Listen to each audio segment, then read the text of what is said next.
ఇప్పుడు less than 5th సెంటైల్ are 3rd సెంటైల్ ఉంటే ఈ చార్ట్ బయట it is not normal. Parents suppose వాళ్ళు దీనికంటే కింద ఉన్నారనుకో, కంపల్సరీ పిల్లల్ని మనం అట్లా వదిలేయం. అరే లేదా పేరెంట్స్ లోవర్ సైడ్ ఉంటే నా పిల్లలు నాకంటే బెటర్గా ఎదగాలని ఉంది, కెన్ వీ డూ సంథింగ్ అంటారు. Yes, that is a good question. So ఈ పేరెంట్స్ లో అన్డయాగ్నోస్డ్ గ్రోత్ హార్మోన్ డెఫిషియన్సీ ఉండొచ్చు, అన్డయాగ్నోస్డ్ జెనెటిక్ సిండ్రోమ్స్ ఉండొచ్చు, లేదా ఇంకొకటి ఉండొచ్చు. అప్పట్లో తెలియలేదు, బట్ ఇప్పుడు మనకి ఉంది కదా. సో టెస్ట్ చేయొచ్చు. పర్టికులర్లీ గ్రోత్ హార్మోన్ డెఫిషియన్సీస్ ఇదివరకు తెలిసేవి కాదు.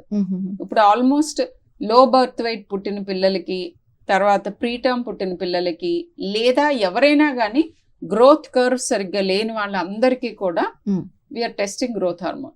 గ్రోత్ హార్మోన్ డెఫిషియన్సీస్ ఉంటే అండ్ సర్టన్ ప్రాబ్లమ్స్ ఉంటే గ్రోత్ హార్మోన్ ఇప్పుడు మనకి సులువుగా తీసుకోవటానికి, అంటే ఇంజెక్షన్ రూపమే కానీ వన్స్ లైక్ ఇదివరటి కంటే లెస్ ఫ్రీక్వెంట్గా తీసుకోవచ్చు.